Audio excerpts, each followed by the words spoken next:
data. Okey. Okey, bila kita menganalisis data dalam kajian kualitatif, ada dua benda yang penting untuk kita faham. Okey. So bagaimana proses analisis data ni? Dia adalah dalam bentuk bersalingan. Bersalingan maksudnya apa? Ada yang bersifat deduktif dan dia ada return back menjadi induktif. So bila kita deduce data kan, so penemuan data adalah di sini. Kan you bangunkan, anda semua bangunkan conceptual framework, semua ada kat sini. Jadi apa yang banyak-banyak dalam conceptual framework tadi, cuma ni saya ringkaskanlah kan. Group A, teori B, tapi sebenarnya satu data yang sangat banyak dekat atas ni. Jadi bila data banyak ni, kita ambil, kita code kan, berarti kita telah membuat satu proses deduktif ataupun deduction proses. Deduction proses apa? Kita cuba mengkodkan data-data tadi dengan menggunakan satu interpretasi, kita letakkan satu word. Satu word untuk mewakili apakah yang dimaksudkan dengan informant.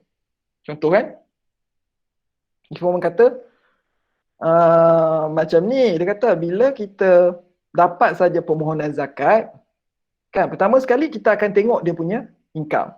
Jadi kita akan suruh dia nyatakanlah pendapatan dia berapa, dia kerja dekat mana kan. So gaji dia macam mana, gaji hari ke gaji bulan. So isteri bekerja tak bekerja, suruh rumah. Anak-anak umur berapa, okey semua sekolah, so tak ada income. Jadi kata gaji ayah tu kita tahu sehari RM50. Kalau sebulan mungkin ada 1000, 10 hari dapat 500 kan. Okay, sebulan kita kata dah 1,500. 1,500, okay, dia masih lagi di bawah hak kifayah kita, jadi kita berilah bantuan zakat pada dia. So dari situ ada berapa, kita tahulah kan pendapatan. So bila ada pendapatan tu kita akan kod lah pendapatan bapa yang dinilai, pendapatan ibu, pendapatan anak-anak. So 3 kod tadi kan. Pendapatan ibu, pendapatan pendapatan anak-anak. So bila dari situ, informan kedua kita tanya, dia kata kami pun sama. Tapi dia menggunakan istilah yang berbeza. Dia kata kami melihat pendapatan isi rumah. So kita kata apa pula kan ni pendapatan isi rumah ni? Okey, betul dia explain isi rumah. Kita tanya dia isi rumah tu apa? Dia pun kata pendapatan isi rumah ni tak kira siapa yang duduk dalam rumah tadi, dia dikira satu pendapatan. Siapa? Adakah anak dia bekerja? Adakah ibu bekerja? Bapa bekerja? Ataupun kalau ada adik bekerja, adik dia satu rumah, dikira satu rumah juga. Okey. So dari situ kita nampak, kita keluarkan kod dulu awal. Kita kod pendapatan ibu bapa, pendapatan anak, pendapatan adik. Dan akhirnya kod-kod tadi kita gabungkan untuk kita buat satu coding yang bawah tu. Kan open coding kita buka pendapatan ibu, pendapatan. Kita buat satu kod kategori ataupun kod tematik. Ada banyak jenis kod sebenarnya, tapi saya simplify kat sini. Sebagai pendapatan isi rumah dalam kod yang sini. Okey ya, ini saya bagi satu contoh lah macam mana kita nak buat coding. Nanti kita akan pergi detail. Okey ya. Okey, apakah coding? Kan, apakah coding? Coding ni dia ada penjelasan pelbagai lah kan. Cuma bagi saya, kod ni kita buat adalah satu perkataan ataupun dua perkataan ataupun ayat ringkas untuk mewakili apa yang kita interpretasi terhadap data. Kan? Itu kita punya ni. Dan coding ni, dari segi represent perkataan tu mungkin berbeza antara individu dengan individu lain. Tetapi makna dia sama. Kan mungkin individu. That's why, kan selepas kita buat coding, kita ada satu proses yang dinamakan verification of coding. Untuk kita mengesahkan coding yang kita buat tadi. Kan, coding kita buat tadi. Nanti kita akan pergilah. Kita akan explain detail, cuma dalam sesi ni saya rasa mungkin tak begitu sempat lah kita nak buat. Cuma saya tunjukkan asas je ya. Macam mana kita nak menentukan coding yang kita buat. Okay, contoh. Kan saya tunjuk sini. So saya masukkan gambar, boleh nampak Nampak tak skrin saya? Nampak doktor. Okay. Dekat dalam ni, bila kita collect, kita nampak. Kita pergi rumah na'udzubillah lah kan. Bukanlah ni rumah senaf kita. Bukanlah rumah setara ni rumah orang miskin di kawasan kita ni, saya ambil daripada Google je ni. So bila kita ambil gambar ni tadi, kita akan proses gambar ni. Kan? Proses. So kita nampak apa isu dia. So kita nampak masalah dekat sini adalah masalah tempat tinggal. So kod ni tadi kita boleh bentuk dari awal. Kan? Sebab apa kita boleh bentuk dari awal? Sebabnya, saya bagi contoh lah, ni kod ni saya dah buat awal lagi kan. Tapi kalau anda semua nak buat kod, senang aja.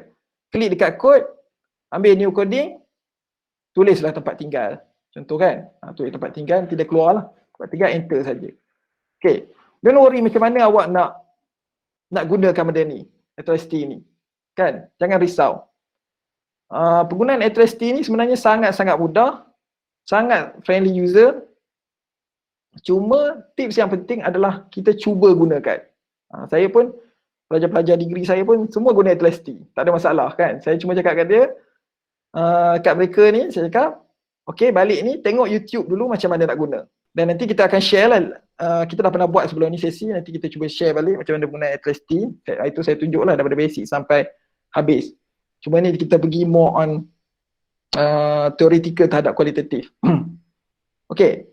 Bila kita nampak situasi ni, kita ambil je kod coding ni, kita letak dekat sini. Okay, kita tengok. Sekejap saya tengok. Okay, contoh kan.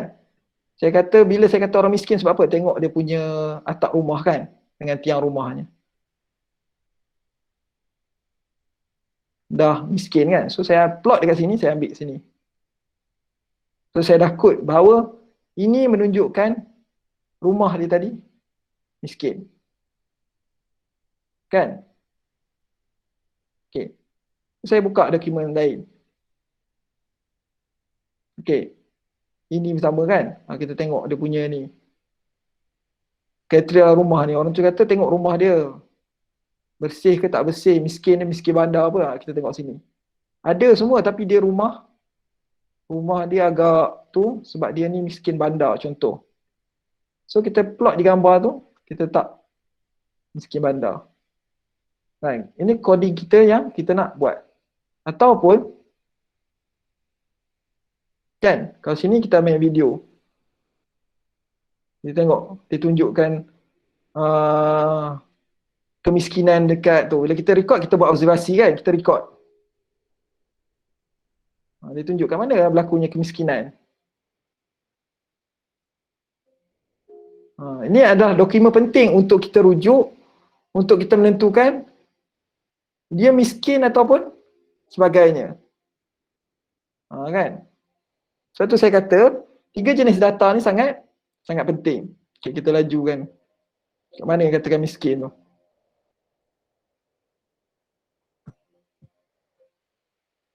Poverty would probably be the last word that would come to mind when we. Ni saya dah coding kan? But well hidden behind saya dah coding dekat sini kan. Saya stopkan dia, saya coding. Industrial development lies a different reality. Ada orang yang apa? Berdasarkan gambar tu kita tengok ada orang yang di gelandangan kan, miskin. So, saya coding. Masalah isu tempat tinggal. Sekejap ya. Ada lagi tak saya coding? So mana-mana ni kita boleh coding lah. Contoh ni kan. Kita tengok ada apa, isu kebersihan. Semua ni kita boleh coding. Just stop dia. Dan kita boleh letak dekat mana-mana yang kita nak coding. So saya letak dari sini sampai sini. So saya dah plotting. Tak comma, saya tak plotting. So kita just tarik je. Mana yang dikatakan? Tu tadi. Tarik sini ya. Itu lebih kurang lah. Dia punya cara dia. So letak sini. Letak sini. Ini pun sama. Kita boleh coding. Ini pun saya coding ni. Sebagai, bermula dari sini, saya codingkan sebagai miskin. So ini untuk observation, nanti detail saya ni. Sebab kita tak cukup masa saya rasa ni. Okay ya, kita pergi pada tu. So sama juga kalau kata kita dapat maklumat daripada informant, contoh kan. Okay, saya bagi contoh lah. Kan, apa yang dikatakan di miskin. So saya buat coding sini. So ini adalah definisi miskin. Definisi miskin. Definisi miskin relatif contoh. So, saya dah kod kat sini. Senang kod, tak ada masalah kan? You ambil saja sini. Anda semua ambil saja. Kemudian tarik kemiskinan tega. Ni saya bagi contoh. Tak sini, so dia akan kod. Kat sini. Dia akan kod. So penting untuk kita buat coding ni secara detail lah. Dan dia sebenarnya basically, coding ni boleh buat automatic dan boleh buat manually. Tetapi saya dasarnya tidak galakkan awak buat secara, anda semua buat secara automatic. Cuma kalau kita mahir dengan teks tadi, sangat-sangat mahir dengan teks tadi, boleh kita gunakan secara automatic. Itu bergantung pada kita punya argument lah.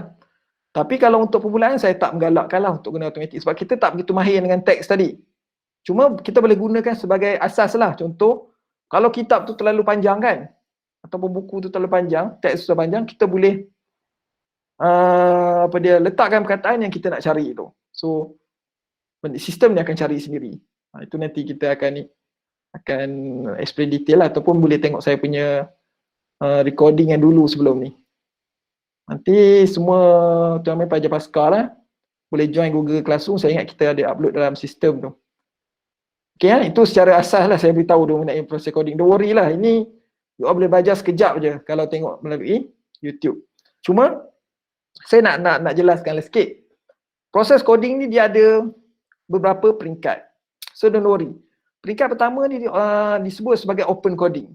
So open coding mudah je.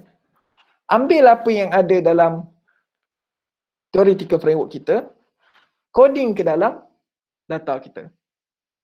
Boleh faham tak? Ada soalan? Kan, ambil yang ni kan. Ni, coding. Macam mana saya bentuk coding ni tadi? Saya bentuk coding berdasarkan conceptual framework ataupun theoretical framework yang saya bentuk sebelum masa objektif 1 ataupun sebelum saya mulakan kajian tadi. Kan? Ataupun saya bentuk berdasarkan apa RQ kan saya yang kita nak. RQ1 kita nak terangkan tentang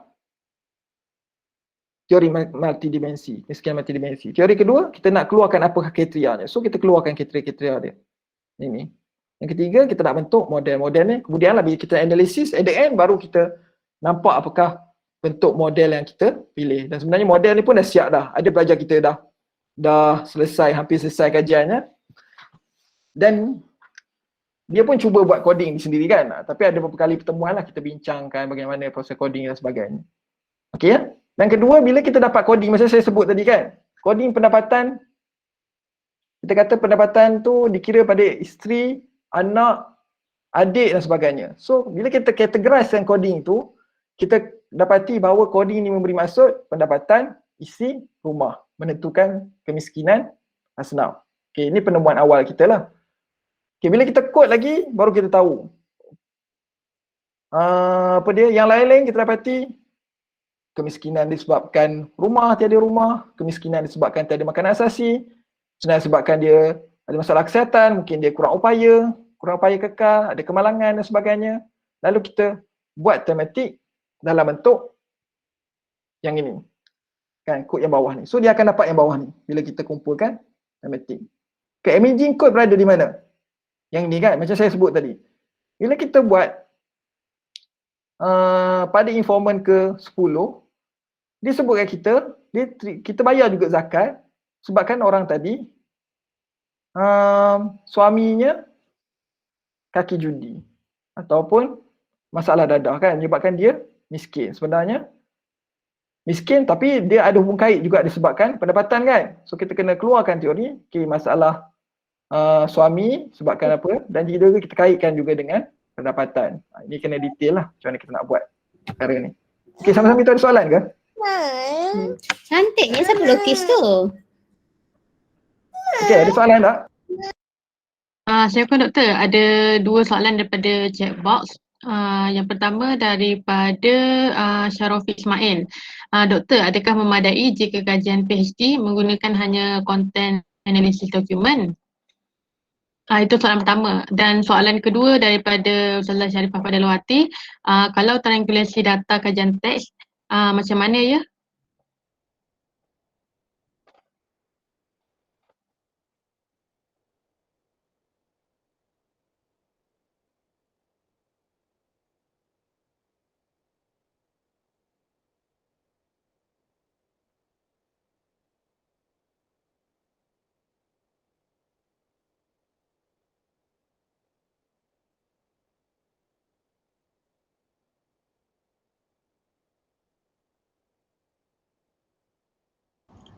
Doktor, mic tak on ke? Okay, sorry saya tak on mic lah. Okay. Okay. Okay ya, kita pergi pada soalan yang pertama tadi sekejap ya.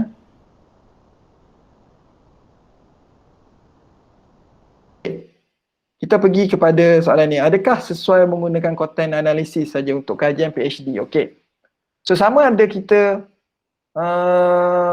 membuat content analisis saja untuk kajian PhD ataupun master ni bukan bergantung kepada bukan bergantung kepada tahap pengajian kita sebenarnya. Dia bergantung kepada apakah keperluan kajian kita. Itu dia ada beza lah kan. Bergantung apakah keperluan kajian kita. Kalaulah kita utamanya dalam soal-soal kajian bersifat grounded kan, mungkinlah ada kebarangkalian kita hanya bergantung kepada content analysis pada kitab dan sebagainya. Tetapi kan dalam banyak situasi walaupun dia bersifat grounded tetapi ada orang yang telah berbincangkan tu dengan lebih awal kan, macam Furuq Masail dan sebagainya pun memang kitab tu kitab content analysis tapi ada penulis-penulis yang masyhur yang mengkaji tentang dia kan, yang mengkaji dia buat teks skenery dan sebagainya. Kalau dia hidup kita boleh jumpa dengan dia, kalau tidak kita boleh gunakan tulisan-tulisan penjelasan dia tadi sebagai regulasi terhadap data tadi kan. Dan juga kita boleh gunakan teks-teks yang menolak ke dan sebagainya kan, maksudnya dalam perspektif yang komprehensif lah kan, sebab orang golongan menerima, golongan yang menolak idea tadi. So apa yang menyokong, apa yang menolak dan sebagainya semua kita kena ambil kira untuk kita menjalankan kajian. Maksudnya taklah saya kata PhD boleh ke, master boleh ke, tak. Kita perlu fokus kepada apakah yang menjadi keperluan kajian. Okey, okey ya. Lagi apa soalan tadi? Saya terlupa. Yang ni kan, regulasi kajian teks. Okey. Ustazah Sharifah Fadilawati. Okey, regulasi data kajian teks. Okey. So regulasi ni sebenarnya ada. Kan regulasi ni sebenarnya wujud. Cuma kita perlu explore dulu. Explore dulu apakah bentuk yang kebarangkalian ada dalam kajian tadi. Regulasi ni akan ada. Contoh, kalau kita melihat dari segi perbandaran, kan? Okay. Mungkin kita boleh mengambil pandangan individu yang telah menjalankan proses pengurusan bandar sebagai salah satu sokongan terhadap data ataupun regulasi terhadap data. So kita jangan terikat, maksudnya dia mungkin bagi pandangan berbeza. Yes, tak apa. Dia mungkin memberi pandangan beza tapi dalam perkara-perkara tertentu. Tapi ada perkara-perkara asas dalam pengurusan bandar tu mungkin kita boleh jadikan satu regulasi dalam data. So bila kata regulasi ni kita tak perlu mengikat contoh agreement kan, mesti pandangan tu sama, tidak semestinya. Mungkin wujud pandangan tadi ada contradiction. Itu perkara yang berlaku. Tetapi dia asasnya pemahaman tu bila sebut pengurusan bandar, yang ni pun ada menyentuh pengurusan bandar. Pengurusan bandar tu dalam konteksnya mesti ada ciri-ciri pengurusan air dan sebagainya, dia berbincang asasnya. Cuma sudah pasti bila detail tu mungkin ada perbezaan lah kan. Tapi bagi saya regulasi data ni macam mana pun dia akan ada. Cuma kita kena buat explore lah, eksplorasi. Okey. Lagi mana soalan tadi? Okey. Plot untuk coding gambar video. Okey, audio pun sama juga. Dia akan jalan macam tu. Kan, macam suara tadi. Dan dia akan coding lah. Okey kan, coding. Cuma pada pandangan saya, kalau dia audio, kan, audio iaitu rakaman interview, saya lebih menggalakkan untuk pelajar, dan saya rasa itu paling relevan lah dalam konteks kita ni, untuk transcribe dulu tulisan tu. Sebab apa? Sebab kan transcription kita boleh masukkan ke dalam tesis kita. Kan? Video kita tak boleh, tapi kita boleh play lah, dan kita boleh capture gambar tu boleh masuk tesis. Suara ni soalnya kan, kita boleh capture bila kita contoh kita nak viva kan. Contoh examiner tanya kita, macam mana awak transcribe, macam mana awak nak buktikan transcription betul? So kita boleh play kan, kita buka kita punya sistem, open kita punya Atlas TI, kemudian kita play kan suara tadi. Tapi untuk kita buktikan dalam tesis kita mesti kod kataan tadi. Sebab dia mesti kod dalam bentuk tulisan. Itu cara dia. Nanti saya akan tunjuklah contoh dia. Boleh ya? Jawab soalan? Okey.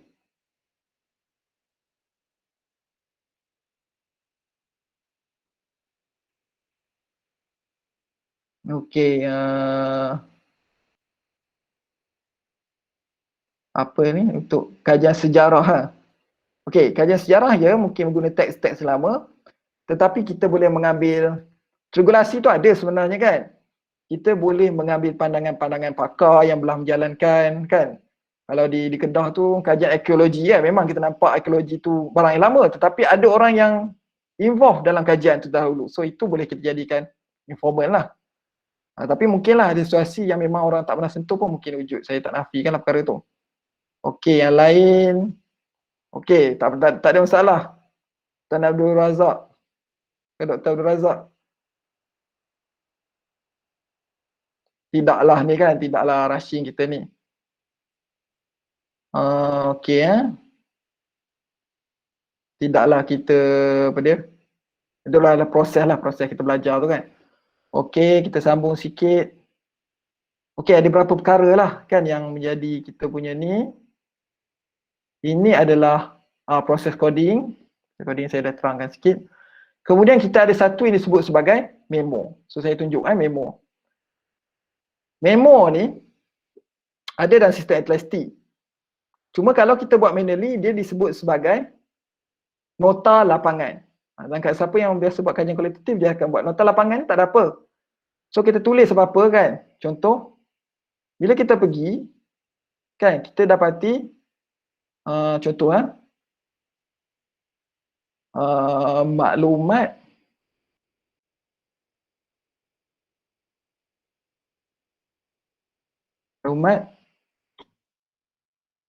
informant berbeza dengan tindakan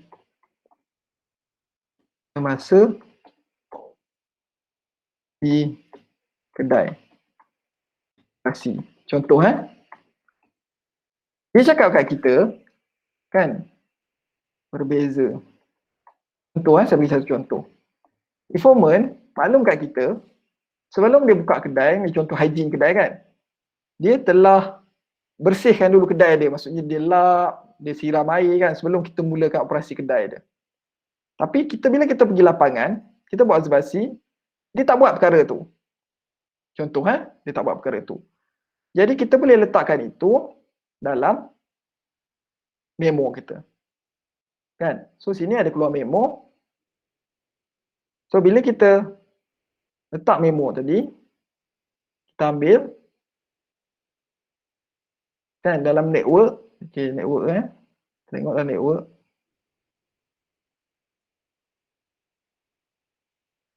Dan kita create memo tadi. Tarik memo tadi, pergi kepada apa yang sesuai. Jadi kita linkkan dengan memo tadi.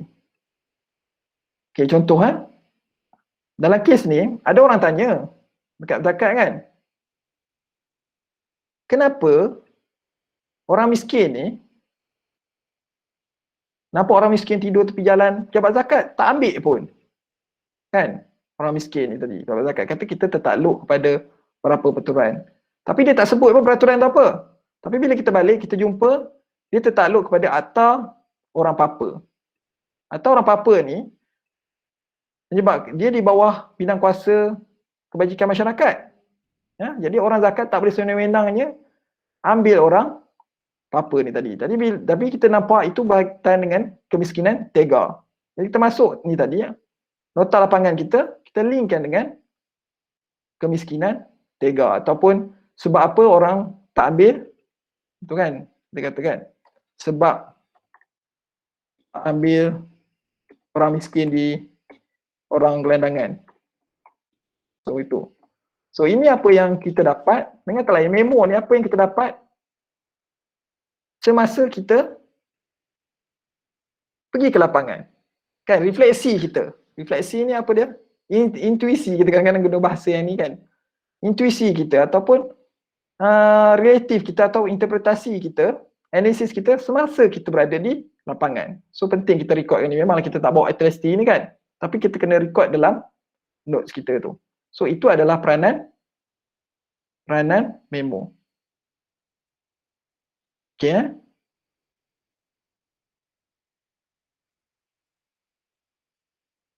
Okey. Kita pergi pada seterusnya. Nanti saya akan detail lah. So itu peranan memo. So kalau kita lihat, bila adanya semua ni kan, kita dah buat coding, kita dah buat linkage. So perkara-perkara ni kita kebanyakannya kita boleh sesuaikan. Kita boleh explain dengan detail. Okey. Nah ini kita, kalau kita nak jelaskan ni, kita akan ambil masa lah kan. Kesahan dan kebolehpercayaan kajian. Satu, saya cuba jelaskan lah. Dia ada dua perkara. Kesahan dan kebolehpercayaan. Okay, apa yang dikatakan kesahan? Kebolehpercayaan dulu reliability, kebolehpercayaan dulu. Kebolehpercayaan dan kesahan. Terbalik ni.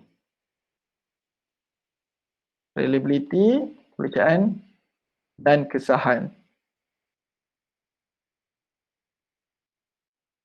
Kesahan kajian. So, satu kan, kita kena buktikan coefficient of agreement. Macam mana kita nak dapat coefficient agreement? Kita kena buat cross table analysis. Saya tunjukkan satu contoh. Dalam atresti dia boleh buat cross table analysis. So kita tengok kat sini Bila kita buat coding, kita akan dapat jumlah dekat sini. Coefficient. Jumlah yang paling tinggi ni menunjukkan impak yang paling besar. So dia ada hubungan coefficient yang paling tinggi lah. Kod ni 18 over 110 quotation.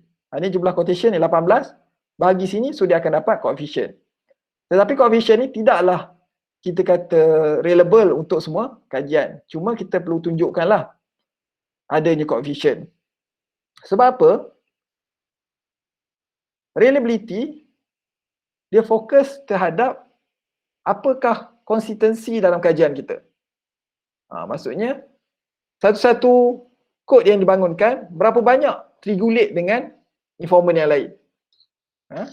So kita tengok Okey, macam mana triangulate? Contoh kan. Saya bagi contoh ni, nampak tak? Cik nampak tak? Nampak Doktor? Okey, kita tengok Dalam memberi info, dia kata sebab apa? Bila kita study tentang keterangan isu syariah kan, satu dia tunjukkan, auditor syariah tak punya kepakaran syariah. Contoh, tak tahu bagaimana pembayaran asnaf dan sebagainya. So, kita tengok ini banyak berlaku. Sebab apa? Kita nampak triangulasi tinggi. Sebab tengok informan 1 cakap benda sama. Informan ke-7 cakap benda sama kan. Ada 1, 2, 3, 4, 5 informan mengemukakan bahawa auditor syariah tak punya pakaran dalam pembayaran isu, dia tak tahu isu syariah berlaku. Tak tahu siapa yang boleh terima pembayaran zakat, tak tahu bagaimana menguruskan pendapatan tak patuh syariah, dan tak tahu macam mana proses syariah screening dan resolusi syariah. So ini dia punya koefisien yang tinggi. Kan? Ataupun agreement yang tinggi, banyak orang setuju. Dekat sini pun tinggi juga, tapi cuma dia rendah daripada sini kan. So ada hubungan triangulasi, ada juga agreement. Sini pun sama. Cuma yang ini satu saja kan, dia tak fahami keperluan praktik takaful ni. Satu saja diungkapkan. Tetapi dalam perbincangan kualitatif, dia tak sama dengan kuantitatif. Kalau kuantitatif satu ni kita kata tak signifikan lah, ejected. Tapi dalam kajian kualitatif, sebab kita bukan saja, dalam kajian kualitatif, dia bukan saja menentukan dapatan, tetapi kita juga cuba memahami proses. Sebab sampel ini, kita tak cover semua kan, tapi bila ada orang sebut, maksudnya itu masuk juga sebahagian pada dapatan. Cuma dari segi frekuensi atau kekuatan data tu agak di bawah lah kan. Agak di bawah dapatan dia. Okey. Dan bila kita ni dah masuk kepada persembahan data ni sebenarnya yang kelima. Apa saya explain Okey. Bila kita dah dapat data tadi, kan sini kita dah tunjukkan informer berapa ramai yang menyokong. Setiap daripada item-item ni tadi, kita kena analisis secara detail. Kan? Sebab apa? Auditor syariah ni, tak ni. So, semua ni kan, kita kena baca dan kita explain kenapa perkara ni berlaku. Maksudnya kita kena interpretasi secara mendalam. Kalau data-data qualitative survey, dia akan baca dekat sini je. Berapa orang setuju, tak setuju dan sebagainya, agreement kan. Kalau kita buat kajian kualitatif, kita kena explain yang ini. Kenapa orang setuju, kenapa orang tak setuju. So, kena explain dengan detail. Sama juga, kita kena pergi in detail bagaimana kita menguruskan isu-isu ni tadi. Kan? Auditor syariah masih belajar, perlu mengikuti latihan. So, in deep. So, bila kita dapat data, bukan saja kita kena analisis apa yang kita terima dan kita kena analisis disebut metadata kan. Apa di sebalik tu? Kita kena analisis. Sebab tu bila kita pergi interview, bila orang tu kata ni apa orang miskin sebab pendapatan. So kita kena tanya dia, pendapatan macam mana, siapa yang dia katakan pendapatan. Kalau adik dia duduk, dia kira pendapatan. Kalau adik dia rumah lain macam mana. So kita everything kena tanya in detail supaya kita tak terlepas mana-mana data semasa kita pergi collect tadi kan. Sebab susah nak dapat interview pun susah. Kalau kita tertinggal apa nak dia tanya, lagilah memberi masalah pada kita. Okey So ini macam mana kita interpretasi data lah. Nanti kita share lah macam mana nak guna SST tu, nampak tak tempat ni. Okay, saya cuba habiskan. Okey. Kita boleh buat cross table analysis. Bila kita dah frekuensi semua, kita sambil saja analisis, ambil saja kod dokumen analisis, so dia akan keluar macam ni. So kita boleh masukkan data saja kan. Klik sini, just transfer ke sana, transfer. Kan, klik semua. Lepas saya ambil semua. Saya masukkan sendiri, saya tarik ke sini. Dia akan keluar macam tu. Sorry, saya salah ni, okey. Di sana ni.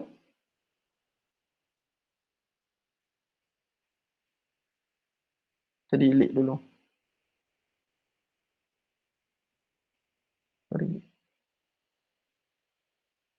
Ya,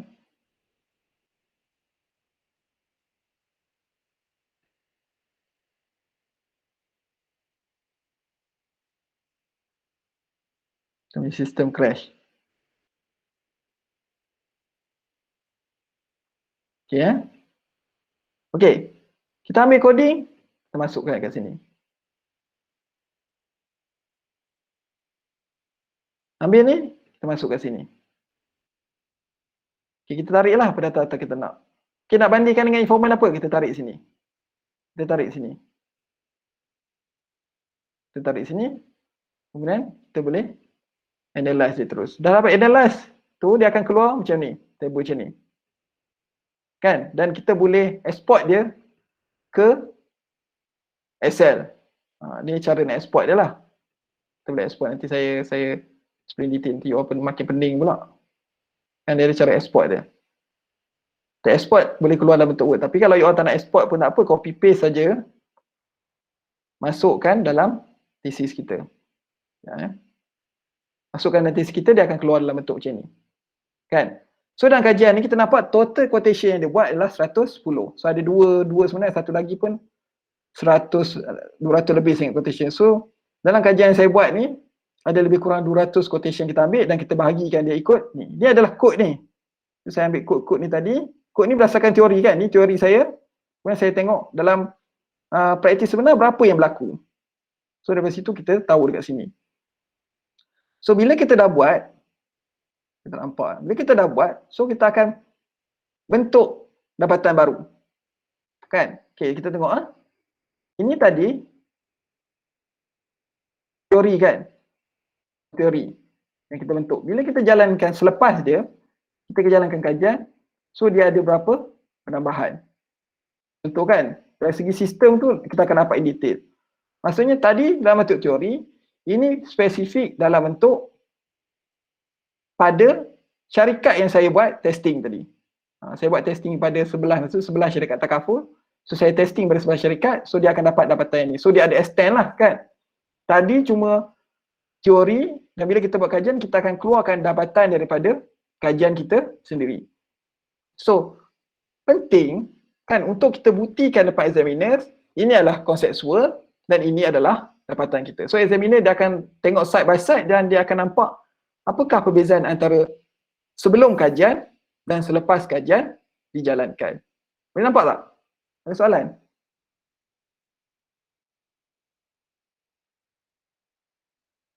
Kira ramai dah ni dah pening lah. Kenapa tak? Soalan ramai yang tanya di chat box. Ramai tanya di chat box. Okey. Apa tadi? Dr. Faiz boleh mula daripada Nur Aniza Yusof rasanya. Nur Aniza Yusof. Bawah Hidayatul Sakinah. Ke dah ya? Dah rasa tu. Dah rasanya dah. Okey, kuantitatif, didaktif, induktif. Okey. Ya, Zuraimi. Okey. So, didaktif, induktif ni satu berdasarkan teori lah kan. Didaktif ni kita akan mendidak ni apa? Mengecilkan tu data tu berdasarkan teori umum yang ada. Berdasarkan maksud informan yang ada ataupun teoretikal yang ada. So kita kecilkan data tadi. Okey. Induktif ni adalah kita membentuk satu teori baru daripada dapatan kajian kita. Kan macam saya sebut sebelum ni kan. So kita tengok semula sikit. Tadi. Sini ya. Kita tengok. Kita sini kan, kalau kita perasan, kita telah deducekan data tu. Sebab tu kat sini saya tulis didaktif kan. Didaktif. So kita telah deducekan data dekat sini. Itu masuk didaktif. So bila ada penilai cakap didaktif tak ada dalam kajian kualitatif. So you kena pertahankan lah tu kan. Yin yang Creswell semua beritahu didaktif ni memang wujud. Sebab kebanyakannya didaktif ni wujud dalam kajian kuantitatif sebab kita test teori yang ada. Tapi dalam kualitatif dia ada dua-dua. Didaktif dan induktif. So bila kita dapat satu yang baru, yang luar daripada dapatan, so itu dipanggil induktif. So biasanya pada dapatan kita model yang dibentuk, model yang kita propose ataupun dapat teori baru dekat sini. Kan macam saya sebut tadi contoh kan, dapat teori baru. Cuma dalam konteks kajian masing-masing tu mungkin berbeza lah. Kan? Mungkin berbeza antara satu sama lain. Itu induktif dan juga didaktif. So itu proses. Dan penting kita bezakan bila orang tanya, kita nak analisis data kualitatif guna apa? Bagaimana kan? Macam mana proses analisis data kualitatif? Kita mesti sebut, kita akan menggunakan pendekatan didaktif dan induktif. Jangan you kata menggunakan ATLAS-T. Salah kan? ATLAS-T ni cuma tool sahaja. Sama juga kita run survey. Kita mesti beritahu kita nak guna Pearson correlation ke, Spearman ke, ataupun nak guna ANOVA ke dan sebagainya, kita mesti sebut analisis. Jangan kita kata kita analisis SPSS. So salah kan? SPSS, ATLAS-T ni semua adalah tool sahaja. Okey